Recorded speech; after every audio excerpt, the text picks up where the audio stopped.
Capital structure का meaning समझने के बाद नेक्स्ट टॉपिक है कैपिटल स्ट्रक्चर थ्योरीज। ये थ्योरीज इसलिए बनी हैं क्योंकि डिफरेंट राइटर्स के, डिफरेंट रिसर्चर्स के डिफरेंट व्यू होते हैं, तो वो अलग अलग थ्योरीज की फॉर्म में हमारे सामने आ जाते हैं। जैसे कि कैपिटल स्ट्रक्चर में क्वेश्चन अराइज हुआ कि क्या ये कैपिटल स्ट्रक्चर का डिसीजन हमारे फर्म की मार्केट वैल्यू को अफेक्ट करता है, क्या ये फर्म की कॉस्ट ऑफ कैपिटल को अफेक्ट करता है। तो इस क्वेश्चन का आंसर देने के लिए डिफरेंट राइटर्स के जब डिफरेंट व्यूज़ हुए, कुछ ने कहा कि हाँ इफेक्ट पड़ता है, अगर हम कैपिटल स्ट्रक्चर में डेब्ट को इंक्रीज करते जाएंगे या लीवरेज की मात्रा को बढ़ाते जाएंगे तो उससे वैल्यू ऑफ फर्म पे इफेक्ट पड़ता है। लेकिन कुछ बोले नहीं, अगर हम कॉस्ट कैपिटल स्ट्रक्चर में कितना भी डेब्ट को इंक्रीज कर दे या डिक्रीज कर दे तो वैल्यू ऑफ फर्म पे कोई इफेक्ट नहीं पड़ता है। तो ये दो तरह से व्यूज आए। तो इसी तरह से हमारे पास 4 थ्योरीज निकल के आई, जिसमें पहली है नेट इनकम अप्रोच, दूसरी है ट्रेडिशनल अप्रोच। ये दोनों अप्रोच कह रही थी कि हाँ वैल्यू ऑफ फर्म पे इफेक्ट पड़ता है। और नेट ऑपरेटिंग इनकम अप्रोच और मोदी गिलानी अप्रोच, ये दोनों अप्रोचेस ये कहती थी कि कैपिटल स्ट्रक्चर डिसीजन का वैल्यू ऑफ फर्म पे कोई इफेक्ट नहीं पड़ता है। अब हम करेंगे first approach, net income approach. Net income approach जो कि डूरन ने दी है, डूरन ये कहते हैं कि अ change in financial leverage. I think हम फाइनेंशियल लीवरेज का मीनिंग सब बच्चों को क्लियर है कि फाइनेंशियल लीवरेज का मतलब है कि डेब्ट को इक्विटी के साथ साथ डेब्ट को भी इन्वॉल्व करना। लीवरेज मीन्स डेब्ट। जितना जितना हम डेब्ट को डालते जाएंगे, डेब्ट मतलब डिबेंचर्स, लॉन्ग टर्म लोन्स, जितना भी हम डेब्ट को अपने कैपिटल स्ट्रक्चर में डालते जाएंगे उतना हमारा फाइनेंशियल लीवरेज बढ़ता जाएगा। तो ये जो डूरंड हैं ये कहते हैं नेट इनकम अप्रोच में कि जितना जितना हम लीवरेज यानी डेब्ट को बढ़ाते जाएंगे उतना उतना हमारा ओवरऑल कॉस्ट ऑफ कैपिटल पे भी इफेक्ट पड़ेगा और वैल्यू ऑफ फर्म पे भी इफेक्ट पड़ेगा। कैसे पड़ेगा, इसमें ये कहना चाहता है कि अगर हम डेब्ट को इंक्रीज करते हैं, इफ डेब्ट increases then the cost of capital declines. क्यों डिक्लाइन करेगा, देखो इसका मैं आपको समझाती हूँ। कैपिटल स्ट्रक्चर जो हमारा बनता है ये इसमें दो चीज़ें हमने मेनली ली हैं, डेब्ट और इक्विटी, दोनों को मिला के हमारा ओवरऑल कैपिटल स्ट्रक्चर बन जाता है। डेब्ट हमारा चीपर सोर्स है, सस्ता पड़ता है हमें, और इक्विटी हमें महंगा पड़ता है, क्योंकि हम फर्म के पॉइंट ऑफ व्यू से देख रहे हैं इस टाइम पे। कैपिटल स्ट्रक्चर फर्म का टॉपिक है तो फर्म के हिसाब से देखना है हमें। तो डेब्ट उसका चीपर सोर्स ऑफ फाइनेंस है। क्यों, क्योंकि वहाँ पे रेट ऑफ इंटरेस्ट लो होती है और फिक्स होती है, कोई चेंज नहीं होता है इसके अंदर, तो लो होती है तो इसलिए हमें ये सस्ता पड़ता है। लेकिन इक्विटी, जो इक्विटी शेयर होल्डर है, हमें पता है कि उन्हें हमें सारा देना पड़ता है, जो भी बचा कुचा है सबको देने के बाद। तो जितना प्रॉफिट बचेगा वो सारा इक्विटी शेयर होल्डर में बच जाएगा, तो उनकी कॉस्ट ऑफ इक्विटी जो होती है वो ज़्यादा होती है, उनकी एक्सपेक्टेशन ज़्यादा होती है इक्विटी शेयर होल्डर की, इसीलिए कॉस्ट ऑफ इक्विटी भी ज़्यादा होता है, इसीलिए ये कॉस्टली होता है। दूसरी बात, डेब्ट जो है वो रिस्क उसमें हाई होता है कंपनी के पॉइंट ऑफ व्यू से, फर्म के पॉइंट ऑफ व्यू से, क्योंकि उसमें फिक्स रेट ऑफ इंटरेस्ट है और वो फर्म को देना ही देना पड़ेगा। दूसरी साइड पे अगर हम देखें इक्विटी, वो हमें कम रिस्की पड़ता है। तो मैं आपको ये समझा रही थी कि जैसे जैसे हम डेब्ट इंक्रीज करते जाते हैं वैसे वैसे हमें ओवरऑल कॉस्ट ऑफ कैपिटल हमारा डिक्लाइन होता जाता है, क्योंकि जो total overall cost of capital है वो डेब्ट और इक्विटी को मिलाकर बनता है ये कॉस्ट से। जब हम आपको कह रहे हैं कि कॉस्ट ऑफ डेब्ट रिड्यूस हो रहा है, जब ये रिड्यूस हो रहा है तो ये भी रिड्यूस हो जाएगा, है ना। जैसे जैसे हम देखो इस डायग्राम में बिल्कुल क्लियर हो रहा है कि वैसे तो कॉस्ट ऑफ डेब्ट यानी जो इंटरेस्ट है वो फिक्स है, इक्विटी जो है उनकी एक्सपेक्टेशंस भी अभी फिक्स है, हम ये एज्यूम करके चल रहे हैं इस थ्योरी में।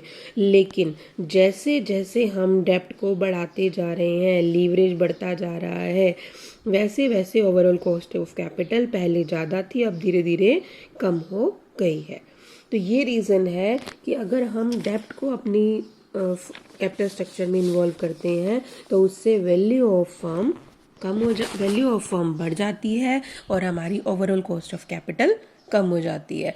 अगर हम डेब्ट को डिक्रीज करते हैं तो इक्विटी बढ़ाना पड़ेगा, क्योंकि हमें पैसे तो पूरे करने ही हैं। अगर हम 5 लाख लगा रहे हैं तो 5 लाख तो पूरे करने ही हैं। उसमें डेप्ट कितना है, इक्विटी कितना है, उसको हम बोल रहे हैं कैपिटल स्ट्रक्चर। तो डेप्ट अगर डिक्रीज करते हैं तो इक्विटी इंक्रीज होगा। तो उससे क्या होगा, जब डेप्ट डिक्रीज हो रहा है तो उससे ओवरऑल कॉस्ट ऑफ कैपिटल बढ़ने लगेगा। क्यों? क्योंकि डेप्ट पे कॉस्ट ऑफ कैपिटल जो हमारी कॉस्ट थी वो कम पड़ रही थी। तो अगर अब डेप्ट ही कम कर दिया तो इक्विटी पे ज़्यादा देना पड़ेगा। इक्विटी पे ज़्यादा देंगे तो उससे ओवरऑल कॉस्ट ऑफ कैपिटल बढ़ जाएगा।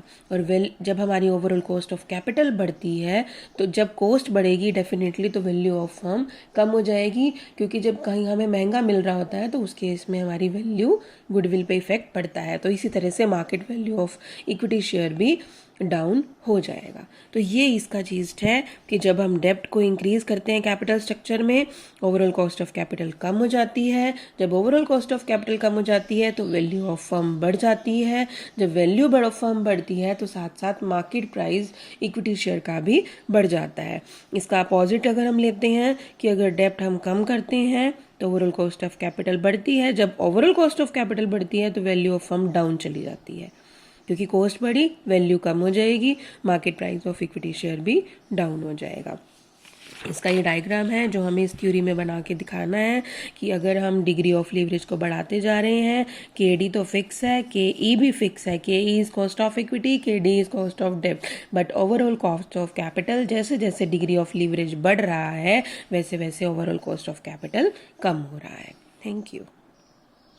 नेक्स्ट थ्योरी है net operating income approach. Net operating income approach दी तो ये भी डूरन नहीं है, सजेस्ट उन्होंने ही की थी, लेकिन ये नेट इनकम अप्रोच की अपोजिट है। क्यों? क्योंकि नेट इनकम अप्रोच हमें ये कहती थी कि अगर हम कैपिटल स्ट्रक्चर में चेंज करते हैं तो उससे वैल्यू ऑफ फर्म पे इफेक्ट पड़ता है। लेकिन यहाँ पे डूरन कह रहे हैं capital structure decision is irrelevant to a firm. Irrelevant means आप कैपिटल स्ट्रक्चर में कुछ भी चेंज कर लें, चाहे आप डेप्ट इक्विटी रेशियो 50-50 रख लें, चाहे आप उसको 30-70 कर दें, चाहे आप उसको 60-40 कर दें, लेकिन overall cost of capital same रहती है, उस पर कोई इफेक्ट नहीं पड़ता है। तो कैपिटल स्ट्रक्चर डिसीजन जो है इररेलेवेंट है। तो कोई भी आप चेंज करोगे कैपिटल स्ट्रक्चर में, हमारा जो ओवरऑल कॉस्ट ऑफ कैपिटल है दैट इज के ओ वो हमेशा सेम रहेगा। तो इसमें कुछ एजम्पशंस दी गई हैं जो हम एक बार पढ़ लेते हैं। पहली एजम्पशन वही है कि कॉस्ट ऑफ डेप्ट के डी लोअर होता है हमेशा के ई से। मैंने आपको पहले ही बताया था कि जो रेट ऑफ इंटरेस्ट होता है लोन्स पे और डेप्ट पे वो हमेशा कम होता है कॉस्ट ऑफ इक्विटी से। और जो रिस्क परसेप्शन है, सेकंड एजम्पशन वो ये लेके चल रहे हैं कि जो भी लेंडर हैं, जो भी हम जिनसे भी डेप्ट ले रहे हैं, उधार ले रहे हैं, उनकी रिस्क परसेप्शन चेंज नहीं होती है, वो सेम रहती है पूरे टाइम पे। थर्ड इसके बाद एजम्पशन है कि जो market capitalizes the value of the firm as a whole, कि जो वैल्यू ऑफ फर्म है वो कैसे निकलेगी, जब हम मार्केट कैपिटलाइजेशन करते हैं, कैपिटलाइजेशन करके निकालते हैं। देयर इज नो कॉर्पोरेट और पर्सनल इनकम टैक्स, हम ये एज्यूम करके चल रहे हैं कि कोई कॉर्पोरेट टैक्स नहीं है। अब आते हैं थ्योरी पे। देखिए हमने पहले देखा कि हमें ये कहा जा रहा था कि जैसे जैसे हम डिग्री ऑफ लीवरेज बढ़ा रहे हैं वैसे वैसे वैल्यू ऑफ फर्म भी बढ़ रही है, क्योंकि ओवरऑल कॉस्ट ऑफ कैपिटल कम हो रही थी, जो पहले वाले एग्जाम्पल में हमने देखा था ऑपरेटिंग इनकम अप्रोच में। अब जो नेक्स्ट अप्रोच है वो है net operating income approach. Net operating income approach ये कहती है जैसे जैसे हम लीवरेज इंक्रीज करते हैं, अब आप खुद देखो, आप पहले तो थे आपके पास डेप्ट 50,000 और इक्विटी था 1 लाख, क्योंकि 1.5 लाख टोटल हमारी कैपिटल थी। मान लो अब आपने लीवरेज बढ़ा दिया, अब आपने 1 लाख डेप्ट कर दिया, इक्विटी को कम कर दिया, आपने शेयर्स कम कर दिए, डिवेंचर बढ़ा दिए। अब क्या होगा? क्या इक्विटी शेयर होल्डर है वो चुप बैठे रहेंगे? बिल्कुल भी नहीं। अब वो इक्विटी शेयर होल्डर्स जो हैं उनकी एक्सपेक्टेशन भी बढ़ेंगी, वो भी बोलेंगे कि हाँ आप हमें क्यों कम दे रहे हो। अगर आप डेप्ट बढ़ाओगे तो आप डेप्ट वालों को ज़्यादा दोगे, क्योंकि उनके ऊपर तो रेट ऑफ इंटरेस्ट फिक्स है, तो उनको पे करेंगे। तो वहाँ पे जो इक्विटी है उसकी कॉस्ट भी बढ़नी शुरू हो जाएगी। क्यों बढ़नी शुरू हो जाएगी? क्योंकि cost of equity is the expectations of share holders from the firm. अगर आप डेप्ट इंक्रीज कर रहे हैं इसका मतलब फर्म इतनी कैपेबल है कि फर्म डेब्ट की पेमेंट कर सकती है। वो बढ़ाने का मतलब है कि उनकी कैपेबिलिटी अच्छी है। तो जो इक्विटी शेयर होल्डर्स हैं वो भी फर्म से ज़्यादा एक्सपेक्ट करने लग जाते हैं। जब वो ज़्यादा एक्सपेक्ट करने लग जाते हैं तो हमारी कॉस्ट ऑफ इक्विटी बढ़ जाती है। तो जो बेनिफिट पहले मिला था हमें कि डेप्ट बढ़ने से हमारी जो कॉस्ट ऑफ डेप्ट थी, जो डेप्ट बढ़ने से जो ओवरऑल कॉस्ट ऑफ कैपिटल थी जब वो कम हो रही थी, तो जब वो कॉस्ट ऑफ इक्विटी बढ़ना शुरू होगा तो वो overall cost of capital constant level पे आ जाएगी। यानी कि जो हमें पहले फ़ायदा हुआ था डेप्ट इंक्रीज़ करने से, जब आप ज़्यादा इंक्रीज़ करने लग जाते हैं तो कॉस्ट ऑफ इक्विटी बढ़ने लग जाता है और overall cost of capital constant हो जाता है, सेम लेवल पे आ जाती है, क्योंकि जो पहले बेनिफिट हुआ था वो अब सारा ओवरकम हो जाता है। देखिए, इसको मैंने समझाया है इस तरीके से कि जब एक फर्म इशू करती है ज़्यादा डेप्ट, एक लिमिट से ज़्यादा, तो इक्विटी शेयर होल्डर की एक्सपेक्टेशंस भी बढ़ जाती हैं। वो एक्सपेक्टेशंस बढ़ने से हमारा जो कॉस्ट ऑफ इक्विटी है वो बढ़ना शुरू हो जाता है। और जैसे जैसे कॉस्ट ऑफ इक्विटी बढ़ता है तो ओवरऑल कॉस्ट ऑफ कैपिटल का जो बेनिफिट हमें मिला था डेप्ट को इंक्रीज करने से, वो सारा कॉस्ट ऑफ इक्विटी के बढ़ने से अगेन सेम लेवल पे आ जाता है। तो आपको क्या समझाना है नेट इस अप्रोच में, वो आप ये समझाएंगे इसमें कि चाहे कॉस्ट ऑफ डेप्ट एक चीपेस्ट सोर्स है फाइनेंस का, उसकी वजह से ओवरऑल कॉस्ट ऑफ कैपिटल आपकी डिक्रीज हो रही थी, लेकिन जब आप एक लेवल से ज़्यादा डेप्ट इंक्रीज करना शुरू कर देते हैं तो इक्विटी शेयर होल्डर की एक्सपेक्टेशन भी बढ़नी शुरू हो जाती हैं। कॉस्ट ऑफ इक्विटी बढ़ता है तो जो कॉस्ट ऑफ डेप्ट का जो बेनिफिट पहले मिला था वो ऑफसेट हो जाता है के ई बढ़ने से, और के डी तो सेम ही है, तो इसी वजह से जो ओवरऑल कॉस्ट ऑफ कैपिटल है वो भी सेम लेवल पे आ जाता है। ये है हमारी net operating income approach. Third approach है ट्रेडिशनल अप्रोच, जो कि दोनों का कॉम्बिनेशन है, नेट इनकम अप्रोच का और नेट ऑपरेटिंग इनकम अप्रोच का। इसको हम बोल रहे हैं Midway between the net income approach and net operating income approach. अगर हम इसे देखें तो ये देखिए, नेट इनकम अप्रोच क्या आर्ग्यू करती है, वो कहती है कि ओवरऑल कॉस्ट ऑफ कैपिटल और value of firm they both affect the capital structure decision. लेकिन नेट ऑपरेटिंग इनकम अप्रोच हमें ये कहती है कि वैल्यू ऑफ फर्म का और वैल्यू ऑफ फर्म के ऊपर कोई इफेक्ट नहीं पड़ता है कैपिटल स्ट्रक्चर डिसीजन का। अब आप यहाँ पे देखेंगे कि जो ये नेट ऑपरेटिंग इनकम अप्रोच है वो भी एक लिमिट तक ही, एक सर्टेन डिग्री ऑफ लिवरेज तक ही वो इसको काम करती है। जब वो लिमिट भी क्रॉस हो जाती है, यानी लिवरेज बहुत ज़्यादा बढ़ जाता है, तो उस केस में क्या होता है, cost of equity increase but differ from NOI approach. कैसे अप्रोच से डिफर कर रहा है, overall cost of capital and value of firm are constant for all degree of leverage. मैं आपको इसको समझाती हूँ एग्जाम्पल की हेल्प से। तो इसमें क्रक्स क्या है मेन हमारा ट्रेडिशनल अप्रोच में, ये दोनों अप्रोचेस को मिक्स कर रहा है। कैसे मिक्स कर रहा है, इसमें 3 स्टेजेस बना दी गई हैं।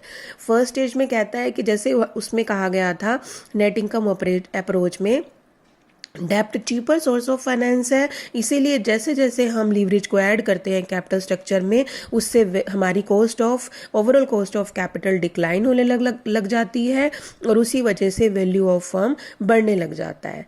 लेकिन जो दूसरी अप्रोच थी वो ये कहती थी कि जब आपका overall cost of capital decline होता है एक लिमिट तक, तो उस केस में जब आपने डेप्ट इंक्रीज करते जा रहे हो, overall cost of capital decline हो रहा था, लेकिन वो भी एक लिमिट तक होगा। जब आप डेप्ट को इंक्रीज करते जाते हैं तो कॉस्ट ऑफ इक्विटी बढ़ना शुरू हो जाता है, क्योंकि इक्विटी शेयर होल्डर की एक्सपेक्टेशंस बढ़ जाती हैं।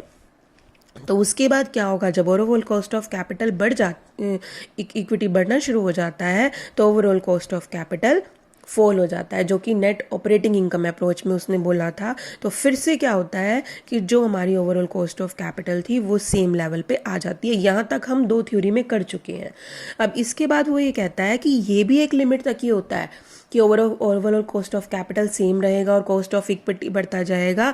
जब एक लिमिट से ज़्यादा हो जाता है, ये वाला पोस्ट तो फिर भी ठीक थी, ये वाला स्टेप था ये फिर भी ठीक था, लेकिन जब बहुत ज़्यादा लिमिट क्रॉस हो जाती है, जब आप डेप्ट को एक्सेस में इशू करना शुरू कर देते हैं, तब कॉस्ट ऑफ इक्विटी भी बढ़ने लग जाता है, कॉस्ट ऑफ डेब्ट भी बढ़ने लग जाता है, और ऑल कॉस्ट ऑफ कैपिटल भी बढ़ने लग जाता है।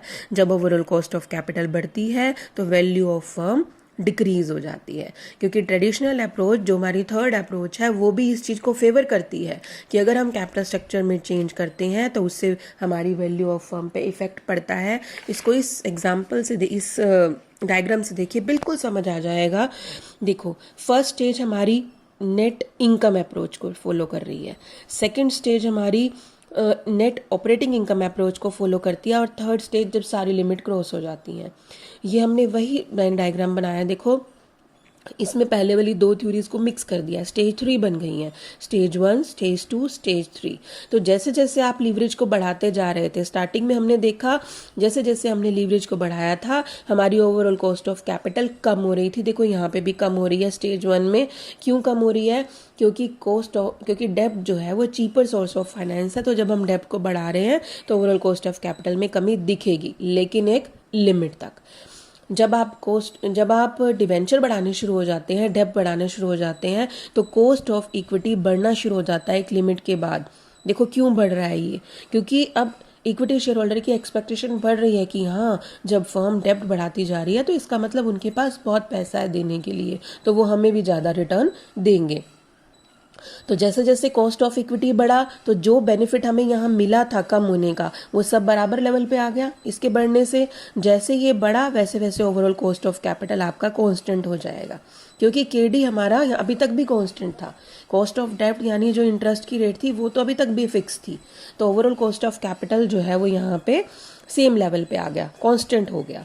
लेकिन वो कहता है ये स्टेज तो फिर भी आपकी अच्छी है, लेकिन जब आप एक लिमिट क्रॉस कर देंगे, लीवरेज को आपने आर से ज़्यादा, यहाँ आर स्टेज से ज़्यादा बढ़ाना शुरू कर दिया, देखो कॉस्ट ऑफ डेब्ट भी बढ़ना शुरू हो गया, कॉस्ट ऑफ इक्विटी भी बढ़ना शुरू हो गया। जब ये दोनों कॉस्ट बढ़ रही हैं तो ओवरऑल कॉस्ट ऑफ कैपिटल भी बढ़ने लग जाता है। जब ओवरऑल कॉस्ट ऑफ कैपिटल बढ़ती है तो हमारी वैल्यू ऑफ फर्म डिक्रीज हो जाती है। तो ट्रेडिशनल अप्रोच कहती है कि यस, अगर आप कैपिटल स्ट्रक्चर में चेंज करते हैं, डेब्ट को इंक्रीज करते हैं, तो वैल्यू ऑफ फर्म पे इफेक्ट पड़ता है, क्योंकि ओवरऑल कॉस्ट ऑफ कैपिटल पहले डिक्रीज हो रही थी, फिर कांस्टेंट हो जाती है, फिर ओवरऑल कॉस्ट ऑफ कैपिटल बढ़ने लग जाती है। लास्ट अप्रोच है यानी मोदी गिलानी मिलर अप्रोच, जो कि फेवर कर रही है नेट ऑपरेटिंग इनकम अप्रोच की। नेट ऑपरेटिंग इनकम अप्रोच क्या थी कि वो थ्योरी ये कहती थी कि यस, वैल्यू ऑफ फर्म पे और ओवरऑल कॉस्ट ऑफ कैपिटल पे कैपिटल स्ट्रक्चर डिसीजन का कोई इफेक्ट नहीं पड़ता, कोई रिलेशन नहीं है इन दोनों में कि कैपिटल स्ट्रक्चर डिसीजन लेंगे तो उससे वैल्यू ऑफ फर्म पे इफेक्ट पड़ेगा। वो यही कह रहा था कि अगर आप डेब्ट को बढ़ाते जाते हैं तो ओवरऑल कॉस्ट ऑफ कैपिटल पे भी कोई इफेक्ट नहीं पड़ेगा और वैल्यू ऑफ फर्म पे भी कोई इफेक्ट नहीं पड़ेगा। यही सेम चीज़ Modigliani and Miller approach में भी कहते हैं। इनकी कुछ एजम्पशंस हैं, इसमें सबसे पहली एजम्पशन है कि कैपिटल मार्केट हम मान के चल रहे हैं कि परफेक्ट है। परफेक्ट कैपिटल मार्केट मीन्स कि सिक्योरिटीज डिविजिबल है, कितने भी इन्वेस्टर्स बाय कर सकते हैं, सेल कर सकते हैं सिक्योरिटीज को, कोई ट्रांजैक्शन कॉस्ट नहीं है, सेम टर्म एंड कंडीशन चलेंगी, इंफॉर्मेशन परफेक्ट है, फ्रीली अवेलेबल है, इन्वेस्टर्स रेशनल है, बहुत सोच समझ कर डिसीजन लेते हैं, मार्केट होमोजीनियस है, रिस्क होमोजीनियस है, सेम एक्सपेक्टेशन है सभी की एनओआई के लिए, और 100% पे आउट यानी हम 100% डिविडेंड भी दे सकते हैं, कोई कॉर्पोरेट टैक्स नहीं है, और जो कट ऑफ रेट है इन्वेस्टमेंट की that is the capitalization rate. ये सारी एजम्पशंस हैं जो हम मान के मोदी गिलानी एंड मिलर ने अप्रोच दी है। तो वो क्या कहते हैं, a change in capital structure, अगर हम डेब्ट और इक्विटी रेशियो में कुछ भी चेंज करते हैं उसका ओवरऑल कॉस्ट ऑफ कैपिटल पे और वैल्यू ऑफ फर्म पे इफेक्ट नहीं पड़ता है। क्यों नहीं पड़ता है, कैसे नहीं पड़ता है, ये सब दिखाने के लिए उन्होंने क्या क्लियर किया, कैसे बताया। उन्होंने कहा कि ऑल्दो द डेब्ट इज चीपर टू इक्विटी, हमें पता है कि इक्विटी से सस्ता होता है डेब्ट, ठीक है, but as there is an increase in डेब्ट इन कैपिटल स्ट्रक्चर में, अगर हम डेब्ट इंक्रीज करते हैं तो कॉस्ट ऑफ इक्विटी भी इंक्रीज होता है, क्योंकि इक्विटी शेयर होल्डर की एजम्पशंस भी बढ़ती जाती हैं, एक्सपेक्टेशन भी बढ़ती जाती है। तो जो हमें कॉस्ट ऑफ डेब्ट का फ़ायदा हो रहा था पहले लो कॉस्ट होने की वजह से, वो सारा कॉस्ट ऑफ इक्विटी बढ़ने से सेम लेवल पे आ जाता है, तो हमारी overall cost of capital constant हो जाती है। तो यही चीज़ है, अगर आप डेब्ट इंक्रीज करते हैं, ठीक है, तो उसी वजह से क्या होता है, फिर कॉस्ट ऑफ डेब्ट भी इंक्रीज होना शुरू हो जाता है। कॉस्ट ऑफ डेब्ट भी बढ़ रहा है तो कॉस्ट ऑफ इक्विटी डिक्रीज होना शुरू हो जाता है, तो ओवरऑल कॉस्ट ऑफ कैपिटल फिर कांस्टेंट आ जाता है। यानी ये मोदी गिलानी ये कहना चाहते हैं कि जैसे जैसे हम लीवरेज को इंक्रीज करते हैं, ये एक साइकिल की तरह है, इसमें आर्बिट्रेज प्रोसेस होता है। अगर आप एक चीज़ को इंक्रीज करना शुरू कर देते हो तो एक लिमिट तक जाके ही वो इंक्रीज होगा, उसके बाद वो डिक्रीज होने लग जाता है। जैसे देखिए, इसमें एक बहुत अच्छा एग्जाम्पल है। एग्जाम्पल तो क्या है, ये आर्बिट्रेज प्रोसेस है जो आपको समझना है। इसके ऊपर शॉर्ट नोट भी आ जाता है एग्जाम में कि इसमें हम क्या कर रहे हैं, buying and selling of two securities which are out of equilibrium in the capital market. Equilibrium का मतलब होता है कि सेम लेवल पे आ जाना। तो ये कहता है कि वो अभी तक आउट ऑफ इक्विलिब्रियम थी, हम उन सिक्योरिटीज को लेके चलते हैं। हम नॉर्मली क्या करते हैं कैपिटल मार्केट में, हम उन सिक्योरिटीज को बाय करते हैं जो सस्ती होती हैं, ऐसा ही होता है ना, जिनके प्राइसेस लो होते हैं उन सिक्योरिटीज को हम परचेज करते हैं और हम उन्हें बेच देते हैं उन सिक्योरिटीज को जिनके प्राइसेस हायर होते हैं। तो हम इसमें भी यही करते हैं। आर्बिट्रेज प्रोसेस यही है कि आप क्या करेंगे, जो भी अंडर वैल्यूड यानी कि जिनकी वैल्यू कम है उन सिक्योरिटीज़ को हम परचेज करना शुरू कर देते हैं। जब हम किन्हीं सिक्योरिटीज़ को परचेज करना शुरू कर देते हैं तो उनकी डिमांड इंक्रीज हो जाती है। जब डिमांड इंक्रीज होती है तो क्या होता है, प्राइस इंक्रीज हो जाते हैं। और दूसरी साइड हम क्या कर रहे थे, इनको अगर हमने खरीदा है तो हमने क्या किया है, जो ओवर वैल्यूड थी, जिनकी वैल्यू ज़्यादा थी, जिनके प्राइस ज़्यादा थे, उनको हमने बेचना शुरू कर दिया। जब हम उनको सेल करते हैं तो क्या होगा, सप्लाई इंक्रीज हो जाएगी। जब सप्लाई इंक्रीज होती है तो क्या होगा, उनके प्राइजेस वापस डाउन हो जाते हैं। तो देखो, जो प्राइजेस पहले डाउन थे वो प्राइजेस अब हाई हो गए, जो प्राइजेस हाई थे वो प्राइजेस अब डाउन हो गए। तो लास्ट में क्या होगा, इक्विलिब्रियम आ जाएगा। देखो एग्जांपल लिया हुआ है, एक्स और वाई दो सिक्योरिटीज सपोज की मैंने। अगर एक्स जो है वो अंडर वैल्यूड सिक्योरिटीज हैं जिनके प्राइसेस डाउन जा रहे थे, उनको परचेज करना शुरू कर दिया हमने। जैसे जैसे हमने परचेज करना शुरू किया उनकी डिमांड बढ़ गई। किसी भी चीज़ की डिमांड बढ़ती है तो प्राइजेस उसके इंक्रीज होने लग जाते हैं। तो जो प्राइजेस पहले डाउन जा रहे थे वो प्राइजेस अब बढ़ रहे हैं। और जो इसी टाइम पे ही दूसरी जगह जो वाई सिक्योरिटीज़ थी उनको हमने बेचना शुरू कर दिया था, क्योंकि वो ओवर वैल्यूड हो गई थी, उनके प्राइजेस हाईएस्ट थे। ठीक है, तो उनको सेल करना शुरू किया। जब आप किसी चीज़ को बेचना शुरू कर रहे हैं तो उसकी डिमांड कम हो जाएगी क्योंकि उसकी सप्लाई बढ़ गई है। जब सप्लाई इंक्रीज हो जाती है तो उससे क्या होगा, उसके प्राइजेस डाउन हो गए। तो जो प्राइजेस पहले अप थे वो प्राइजेस डाउन हो गए, फिर से इक्विलिब्रियम आ गया। वही जो हमें कवर अप हुआ था, जो प्राइसेस पहले अब बढ़े थे इस सिक्योरिटीज़ की वजह से, इस सिक्योरिटीज़ की वजह से प्राइसेस डाउन हो गए। तो जो बढ़ रहे थे वो कम हो गए, जो कम थे वो बढ़ गए। तो इस तरह से इक्विलिब्रियम की सिचुएशन आ जाती है। देखो मैंने आपको ये समझाया है, जिसके प्राइसेस डाउन जा रहे हैं आप परचेज करते हो, डिमांड बढ़नी शुरू हो जाती है, प्राइसेस अप हो जाते हैं। सेम वे में जो सिक्योरिटीज़ के प्राइसेस हाई थे अब आप उनको सेल कर रहे हो तो डिमांड कम होनी शुरू हो जाएगी, सप्लाई बढ़ेगी, प्राइसेस डाउन चले जाएंगे। तो ये था आर्बिट्रेज प्रोसेस। इसी तरह से आर्बिट्रेज रिवर्सल भी होता है। रिवर्सल कब होगा, अब देखो जो ये प्राइसेस बढ़ गए थे क्या ये बढ़ते रहेंगे हमेशा, नो। जो ये अंडर वैल्यूड सिक्योरिटीज थी जिनके प्राइसेस बढ़ गए थे, अब क्या होगा, जब प्राइसेस बढ़ रहे हैं तो धीरे धीरे डिमांड कम होनी शुरू हो जाएगी। जब डिमांड कम होगी तो सप्लाई बढ़नी शुरू हो जाएगी, सप्लाई बढ़ेगी तो प्राइसेस फिर से डाउन हो गए। देखो जो प्राइसेस अप हो गए थे आर्बिट्रेज प्रोसेस में वो प्राइसेस अब फिर से डाउन आ गए। इसी तरह से जो वाई सिक्योरिटीज़ थी जिनके प्राइसेस पहले हाई थे उनको सेल करना शुरू किया, डिमांड उनकी कम हो गई या सप्लाई बढ़ गई, सप्लाई बढ़ने से प्राइसेस कम हो गए थे। जिन प्राइसेस कम हो गए थे वो भी सेम नहीं रहेंगे, वो प्राइसेस कम होने की वजह से, सस्ता होने की वजह से उसकी डिमांड बढ़नी शुरू हो गई, लोग उनको ज़्यादा परचेज करने लग गए। जब किसी चीज़ की डिमांड बढ़ गई, वाई की डिमांड बढ़ गई तो उनके प्राइसेस भी बढ़ने शुरू हो गए। जब प्राइसेस बढ़ने शुरू हो गए प्राइसेस फिर से बढ़ गए। देखो जो प्राइसेस कम हो गए थे पहले आर्बिट्रेज प्रोसेस में, अब वो प्राइसेस फिर से बढ़ने शुरू हो गए, अब चले गए। तो इस प्रोसेस को देखो, ये फिर से क्या हो गया, जो प्राइसेस बढ़े थे वो फिर से डाउन आ गए, जो प्राइसेस अप डाउन थे वो अब विल से अप आ गए, तो फिर से इक्विलिब्रियम आ गया। तो इसको हम बोलते हैं आर्बिट्रेज प्रोसेस रिवर्सल। तो आपको यही समझाना है कि एमएम अप्रोच के अकॉर्डिंग आप चाहे डेब्ट को इंक्रीज कर रहे हैं या डिक्रीज कर रहे हैं, अल्टीमेटली को overall cost of capital same level पे आ जाएगी, कांस्टेंट हो जाएगी, तो वैल्यू ऑफ फर्म भी सेम लेवल पे आ जाएगा, क्योंकि आर्बिट्रेज प्रोसेस इसमें अप्लाई होता है। ये तब अप्लाई होती है कंसेप्ट हमारा जब हमने कॉर्पोरेट टैक्स को कंसीडर नहीं किया था। तो कॉर्पोरेट टैक्स जब हम नहीं कॉर्पोरेट टैक्स को इग्नोर करते हैं तो आपको ये डायग्राम बनाना है और अपना आर्बिट्रेज प्रोसेस समझाना है कि आर्बिट्रेज प्रोसेस में हम उन सिक्योरिटीज़ को परचेज करते हैं जो सस्ती होती हैं, जो महंगी होती हैं उनको बेचना शुरू कर देते हैं, तो एंड में जाके इक्विलिब्रियम की सिचुएशन आ जाती है। दूसरा केस इस वाले में ही है, एमएम अप्रोच में ही, when corporate tax are assumed to exist. जब यहाँ पे वो कॉर्पोरेट टैक्स एग्जिस्ट करता है, जब कॉर्पोरेट टैक्स भी है, तब क्या होगा, MM argues that value of firm will increase and the cost overall cost of capital will decrease. जब आप टैक्स को बीच में डाल देते हो, टैक्स से क्या होगा, हमारी इनकम कम हो जाएगी, ठीक है।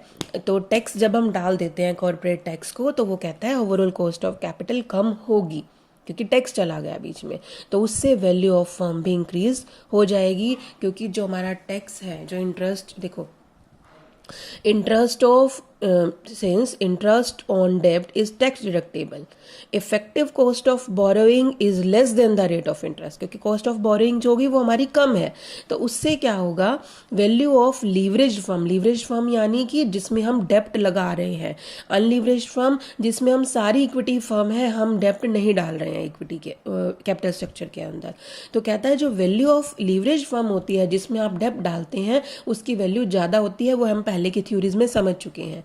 और किसने से ज़्यादा होती है, by an amount to the leverage firms डेप्ट multiplied by the tax rate. इसको इस फॉर्मूले से आप याद करेंगे, क्योंकि ये फॉर्मूला कई बार एग्जाम में पूछ लिया जाता है। तो आप ये बताएंगे कि वैल्यू ऑफ लीवरेज फर्म किसकी इक्वल होती है, value of unleverage firm plus D is amount of डेप्ट। जितना आपने डेप्ट लगाया हुआ है उसको आप मल्टीप्लाई कर देंगे टैक्स रेट से, तो इतना जो डीटी का अमाउंट है, इससे इस वाले अमाउंट से जो हमारी इक्विटी फर्म थी, जो सिर्फ इक्विटी में इन्वेस्ट कर रही थी, उसमें इस अमाउंट से और ज़्यादा कॉस्ट बढ़ जाती है। तो वैल्यू ज़्यादा होती है किसकी, लीवरेज फर्म की। कितनी ज़्यादा होती है, अमाउंट ऑफ डेप्ट इनटू में टैक्स रेट, इस अमाउंट से ज़्यादा होती है। लास्ट में आप ये बता देंगे कि जो एमएम अप्रोच है उसकी कुछ लिमिटेशंस भी हैं। क्या लिमिटेशन है, सबसे पहली बात, रिस्क परसेप्शन। अगर आप पर्सनल लीवरेज देखें, पर्सनल यानी जो एक पर्सन ले रहा है और जो कॉर्पोरेट लीवरेज है, उन दोनों की रिस्क परसेप्शन में डिफरेंस होता है। अगर एक इंडिविजुअल कोई एक पर्सन लोन लेने जाए और अगर फर्म बोरो करती है तो उसमें भी डिफरेंस होता है, उसको भी इग्नोर किया गया है। दूसरा है corporate borrowing is easier than the personal borrowing. Convenience की अगर हम बात करें तो कहता है कॉर्पोरेट बोरोइंग ज़्यादा ईजी होती है, किसी एक पर्सन पे विश्वास करना मुश्किल है। अगर आपकी कॉर्पोरेट का आप रिकॉर्ड दिखा देते हैं तो उस पर करना आसान है। ट्रांजैक्शन कोस्ट को नहीं इग्नोर किया गया, लेकिन अगर हम आर्बिट्रेज प्रोसेस भी देखते हैं तो उसमें भी वो ट्रांजैक्शन कॉस्ट डिफर करती है, जो इसमें इग्नोर किया गया है। बहुत सारी इंस्टीट्यूशनल रिस्ट्रिक्शंस होती हैं, जैसे एलआईसी और यूटीआई हैं, तो वो सिर्फ पर्सनल लीवरेज में एंगेज वो पर्सनल लीवरेज में एंगेज नहीं हो सकती हैं, उन रिस्ट्रिक्शंस को नहीं देखा गया है। एग्जिस्टेंस ऑफ कॉर्पोरेट टैक्स वो भी होता है, जिसको हम इग्नोर करके चल रहे हैं। तो बच्चे ये सब आपकी थ्योरीज हैं जिनको आपको समझना है, क्योंकि ये आगे बहुत काम आती हैं। Thank you.